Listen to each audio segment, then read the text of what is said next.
बिस्मिल्लाहिर्रहमानिर्रहीम। अस्सलाम वालेकुम student. Sultan academy and foundations के अंदर हम आपको वेलकम करते हैं। स्टूडेंट, आज हम एक फेमस प्रोज पढ़ने लगे हैं जिसे लिखा है जेम्स जेन ने। जेम्स जेन जो है हमारे बहुत फेमस प्रोज राइटर हैं, और उसके अलावा जो है ये एस्ट्रोनॉमर हैं जिन्होंने हमें क्या नाम है महर फल्कियात हैं, और इस डाइनिंग सन के अंदर स्पेशली स्टूडेंट वो हमें डूबते हुए सूरज की कहानी बता रहे हैं। स्टूडेंट, प्रीवियस क्लासेस के अंदर हम लोगों ने ट्रांसलेशंस की थी हर पैराग्राफ की, ईच पैराग्राफ की, और उसके अलावा स्टूडेंट हमने इसके अंदर सेम डिफ़िकल्ट वर्ड्स को अंडरलाइन किया था और उनके मीनिंग्स देखे थे, और साथ ही साथ हमने इम्पॉर्टेंट पॉइंट को हाईलाइट किया था कि हर पैराग्राफ के अंदर हमें राइटर क्या चीज़ डिस्क्राइब कर रहा है।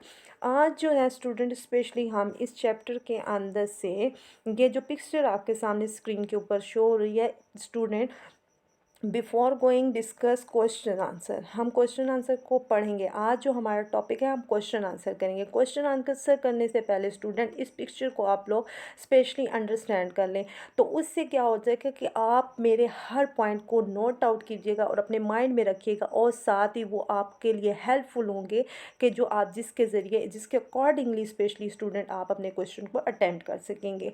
और आपने इस वीडियो को डीपली देखना है और हर पॉइंट को अपने माइंड के अंदर रिमेंबर कर लेना है स्टूडेंट। तो उससे क्या होगा कि आपको हर पॉइंट को अंडरस्टैंड करने के बाद आप इजीली अपने क्वेश्चंस को अटेम्प्ट कर लेंगे। तो स्टूडेंट, मैं स्टार्ट करती हूँ। स्टूडेंट, अब यहाँ पे ये देखें कि पिक्चर्स के अंदर आपको एक सन नज़र आ रहा है, सूरज नज़र आ रहा है ना।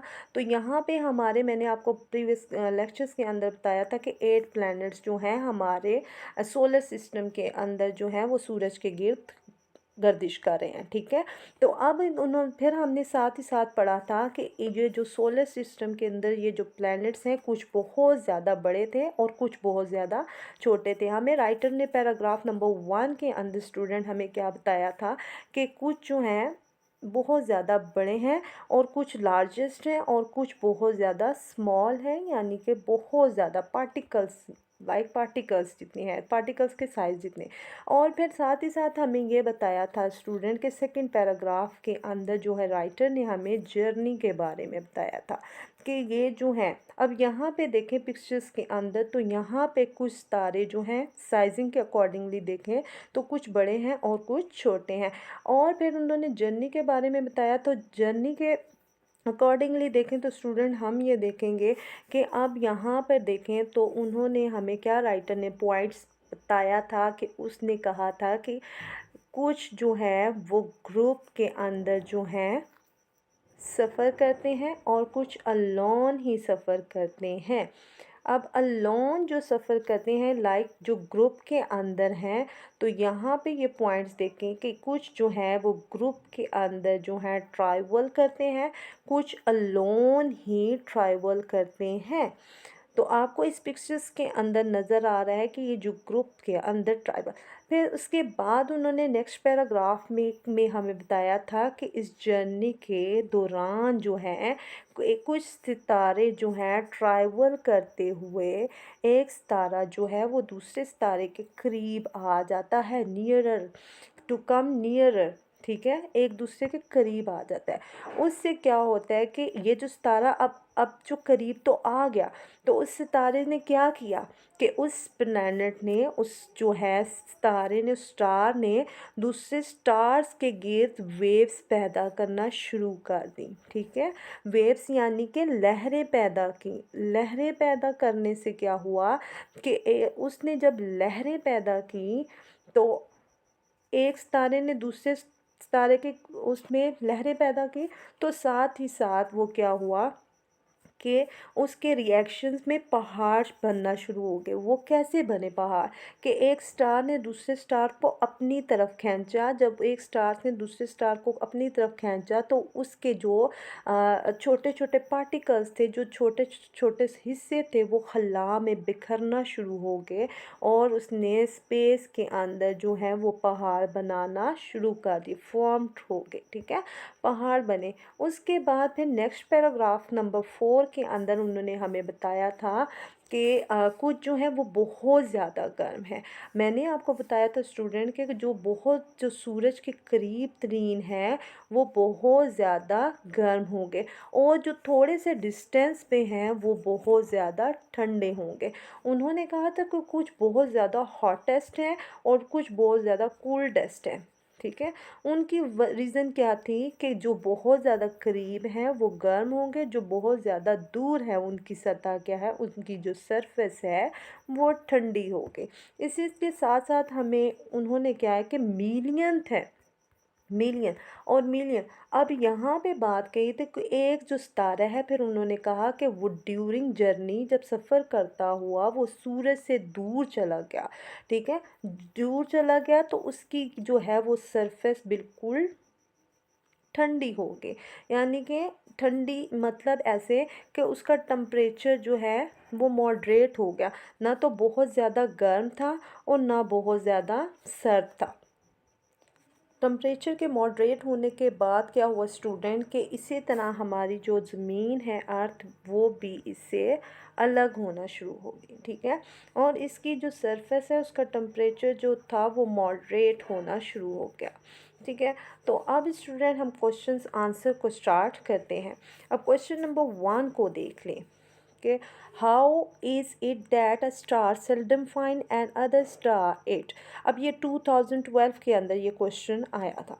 तो वो क्या कह रहे हैं एग्जामिनर के, ये हमें बता रहे हैं कि हाउ कैसे, इट इज़ दैट के होता है, कैसे होता है, ऐसा क्यों होता है कि सेल्डम, ठीक है, कभी कभार, या शाज़ो नादर find another star near it, कि वो गर्दिश करता हुआ कोई सितारा जो है एक सितारा दूसरे सितारे के गिर्द गर्दिश करता हुआ पहुंच जाता है। ठीक है, करीब आप पाता है या पहुंच जाता है। ठीक है, तो a star seldom find another star to near it because the star travel through a universe so endless that it is very rare event of once of the star to come near to another star. There is an average distance of well over a million miles between one star and its nearest neighbor. तो अब हमने क्या point किया था कि यहाँ पे वो क्या कह रहा है कि एक स्टार जो है, एक सितारा जो है वो कभी कभार, ठीक है ना, कभी कभार गर्दिश करता हुआ क्यों आता है, क्योंकि वो जो है यूनिवर्स के अंदर जो वो ट्रैवल करता है, और ये एक आम होने गैर मामूली से एक वाक़या है। ठीक है, इवेंट है। उससे क्या होता है कि वो जो इवेंट है उस एक स्टार दूसरे स्टार के करीब आते हैं। वैसे अगर हम औसतन देखें तो एक सितारा जो है दूसरे सितारे से तकरीबन सैकड़ों लाखों मील जो है वो दूर है, उनके दरमियान इतना डिस्टेंस है, और वो कभी कभार होता है, अक्सर ऐसा नहीं होता। ये मैंने आपको पॉइंट पहले डिस्कस किया था। What happen when according to James Chen a wondering star wondering through space come near the sun, कि एक सितारा जो है, ठीक है, सर जेम्स चेन के मुताबिक इस वक्त क्या हुआ जब गर्दिश करता हुआ एक सितारा खला में जो है खला में गर्दिश करते हुए सूरज के करीब आ गया। अब ये पैराग्राफ नंबर 3 के अंदर हमने पढ़ा था कि एक सितारा जो है वो गर्दिश करता हुआ दूसरे सितारे के करीब आया, तो क्या हुआ कि जैसे मैंने आपको बताया ना कि पैराग्राफ नंबर 3 के अंदर उन्होंने बताया कि जो है उसने क्या किया कि उसने सूरज की सतह के ऊपर, ठीक है, वेव्स वो पैदा करते हैं, ह्यूज वो जो वेव्स पैदा करते हैं जैसे, तो उससे क्या होता है कि खला के अंदर जो है वो फॉर्म्ड हो जाते हैं, आपकी माउंटेन्स फॉर्म्ड हो जाती हैं। अब यहाँ पे according to sir James when a wondering star come near the sun it tidal pull must have raised very high on the surface of the sun, कि उसकी जो लहरें हैं, लहरें जो हैं वो बहुत ज़्यादा बुलंद होती जाती हैं सूरज की सतह पर, और उससे क्या होता है कि जो है माउंटेन्स फॉर्म हो जाती हैं। अब वो कहते हैं what happen when the wondering star come nearer and nearer, कि जब एक जो है सितारे जो हैं, ठीक है, वो गर्दिश करते हुए एक दूसरे के करीब आ जाते हैं तो क्या होता है, व्हाट हैपन क्या होता है, ठीक है, तो उससे क्या होता है, जो enormous tidal waves must have travelled over the surface of the sun when the star come nearer and last forming a mountain so high that we can hardly imagine। कि वो मैंने आपको बताया ना कि उससे क्या होता है कि उसकी सरफेस के ऊपर जो है वो वेव्स पैदा हो जाती हैं और फिर वो एक माउंटेन बनती हैं और वो हाई माउंटेन है जिसका हम तसव्वुर भी नहीं कर सकते, हम उनको इमेजिन ही नहीं कर सकते।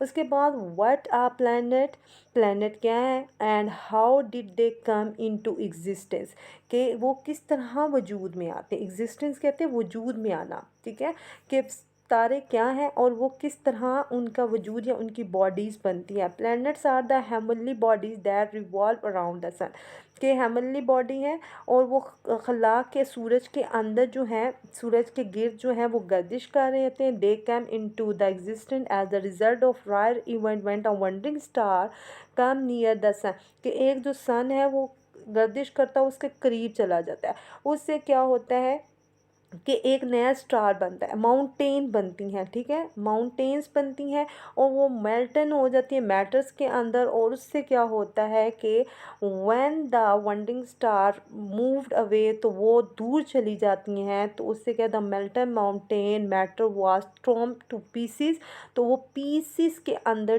टूट जाते हैं। और उससे क्या होता है कि student which fail into space, और वो खला के अंदर बिखर जाते हैं और वो जो खला के अंदर बिखर जाते तो एक नया प्लैनेट बनता है। मैंने आपको बताया ना कि प्लैनेट, एक प्लैनेट अपने जो है दूसरे प्लैनेट को अपनी तरफ खींचता है और वो जो खींचता है तो उसके कुछ टुकड़े बिखर जाते हैं और वो बिखर जब जाते हैं तो वो खला के अंदर एक नया प्लैनेट डिवेलप्ड होता है, बन जाता है, ठीक है, उसकी नई फॉर्म बन जाती है और फिर वो जो है खला के अंदर बिखर जाते हैं। विच ऑफ द वन, इसमें से हमारी जो ज़मीन भी एक है। उसके बाद नेक्स्ट क्वेश्चन है, why is there no life on the star, stars के ऊपर, सितारों के ऊपर क्यों ज़िंदगी मुमकिन नहीं है, क्यों? तो उसकी क्या वजह है, मैंने आपको बताया था कि हमारे पास फिज़िकली हमारे जो टम्परेचर है स्टार्स का वो सूटेबल नहीं है, ठीक है।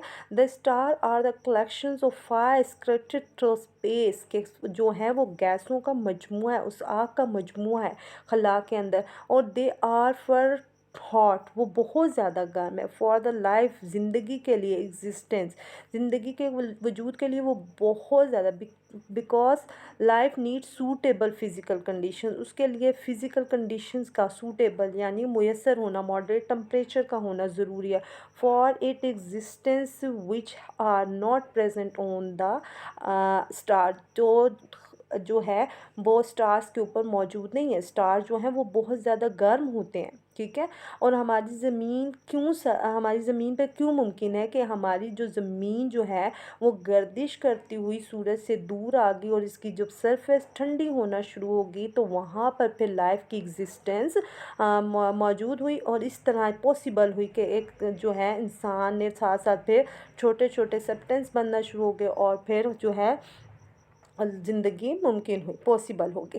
Right and note on the beginning of the life on the earth, कि आप नोट लिखना है किसके ऊपर, ज़िंदगी की इब्तदा जो है वो ज़मीन के ऊपर, या फिर आप कहते हैं how did life come into being on the earth, कि ज़मीन के ऊपर कैसे मुमकिन हुई। तो ये हमने last paragraph, second last paragraph के अंदर हमने पढ़ा था, according to sir James Dean the planet cooled down gradually, जब ठंडे हो जाते हैं and into the course of the time, और वक्त के साथ साथ over earth might have given birth to life, तो हमारी जो हमारी जो ज़मीन है इसने भी ज़िंदगी का तस्वुर दिया और वहाँ पे ज़िंदगी मुमकिन हुई। Life start in the simple organism, ज़िंदगी एक छोटे से मादे से शुरू हुई, which whose living power consist chiefly in the ability to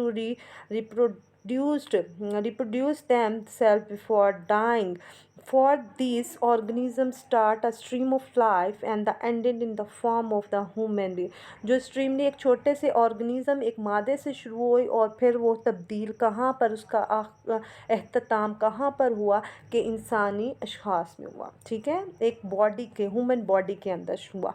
why the universe, क्यों हमारी जो कायनात है, of which over earth is a part, कि हमारी जो ज़मीन है वो इसका हिस्सा है। सो वांटेड, हम इससे खौफ ज़दा हैं। Give as many reason as you can, जो आप जानते हैं कोई भी रीज़न दे दें। हमने इसके पैराग्राफ नंबर सेकंड पैराग्राफ के अंदर जो है, लास्ट सेकंड पैराग्राफ के अंदर हमने देखा था the universe is fifth, especially fifth paragraph के अंदर, the universe is so funded because it enormous distance, उसके दरमियान बहुत ज़्यादा डिस्टेंस होता है। क्यों? स्टार्स का, एक स्टार का हमने कहा कि मिलियन एंड मिलियंस जो है डिस्टेंस होता है। Great crashes of the time over littleness and loneliness in space, हम जो है यानी कि हमारी ज़मीन भी है, ये किसी, हमें लगता है कि किसी दो सितारों की आपस में तकरार की वजह से, और फिर क्या है कि वो उस खला के अंदर एक नया पार्टिकल बना और वो जाके दूर होता गया, और उससे क्या हुआ, ज़िंदगी मुमकिन हुई। In the space and the possibility of the existence of the life like over own and anywhere else, और यहाँ इसी से क्या मुमकिन हुआ कि हमारी ज़िंदगी का वजूद मुमकिन हुआ। क्योंकि हमने कहा कि ज़िंदगी का वजूद कैसे हुआ, कि इसका टेम्परेचर मॉडरेट होता गया, और एक स्टार जो है वो कैसे बनता है कि एक दो स्टार्स का जो आपस में दूसरे के करीब आना, फिर उनका एक दूसरे से डिस्टेंस पे दूर हो जाना, और फिर उसके जब खिंचाव, जब वेव्स बनी, तो उन्होंने क्या किया कि उन वेव्स की वजह से, कि उसके पार्टिकल्स जब खिंचाव पड़ा, स्ट्रीम्स हुई, तो वो खला के अंदर छोटे छोटे पार्टिकल्स बिखर गए, और उससे एक नया जो प्लैनेट जो है बना, और उसने इसके ऊपर फिर नए प्लैनेट्स वजूद में आए। उसके बाद क्वेश्चन नंबर 8 को देखते हैं। व्हाट इन योर ओपिनियन, आपका क्या राय है आपकी, ठीक है। Should be the condition necessary for the kind of the life we now to exist on other heavenly bodies, कि किस किस्म की ज़िंदगी होनी चाहिए दूसरे यानी पे प्लैनेट्स में, हेवनली बॉडीज़ यानी दूसरे प्लैनेट्स के ऊपर। Do such condition generally exist, तो हमें पता है कि उसके लिए क्या पॉसिबल होना। तो यहाँ पे एक आंसर है, life needs suitable physical condition for it existence, के ज़िंदगी के लिए स्पेशली जो है फिज़िकल एग्जिस्टेंस के लिए जो है, वहाँ पर हमें क्या, लाइफ वहीं पे पॉसिबल होती है जहाँ पर हमारा टेम्परेचर मॉडरेट हो, जहाँ पर किसी भी फिज़िकल अपीयरेंस मौजूद हो। उसके बाद सेकंड कहते हैं the most important which is the temperature, उसकी दूसरा पॉइंट क्या है कि उस सबसे पहले जो है आपका टेम्परेचर वहाँ का है जो सूटेबल होना चाहिए। Eight which substance can exist in a liquid state, और वहाँ पर जो है मादे जो हैं वो किस शक्ल में मौजूद होने चाहिए, लिक्विड स्टेट्स के अंदर, लाइक वाटर की भी पॉसिबिलिटी होनी चाहिए। Which condition generally do not exist on the other heavenly bodies, जो दूसरी जो हैं जो सितारे हैं हेवनली बॉडीज़ का मतलब है वो जो खला के अंदर, ठीक है, जो सितारे और सियारे हैं उनके ऊपर ये मुमकिन नहीं है, क्योंकि हमारी ज़मीन के ऊपर जो है वो टेम्परेचर भी मौजूद है, उसका मॉडरेट है, और वहाँ पर लिक्विड एग्जिस्टेंस भी है, ठीक है, लिक्विड स्टेट भी मौजूद है। और हमारे पास वो जो स्टेट्स हैं वो क्या है कि हमने कहा ना कि 3 स्टेट्स का होना लाजमी है हमारी ज़मीन के ऊपर, स्पेशली स्टूडेंट, कि हमारे पास रोशनी भी है, पानी भी है, और इसके अलावा जो है हवा भी है। ये तीनों अनासिर, तीनों एलिमेंट्स होंगे तो लाइफ की एग्जिस्टेंस पॉसिबल है। Thank you for watching my channel. और स्टूडेंट, अगर कोई पॉइंट्स आपको समझ नहीं आया या आपको कन्फ्यूजन है तो आप कमेंट्स बॉक्स में मुझसे पूछ सकते हैं। Thank you, take care of yourself, अल्लाह हाफिज़।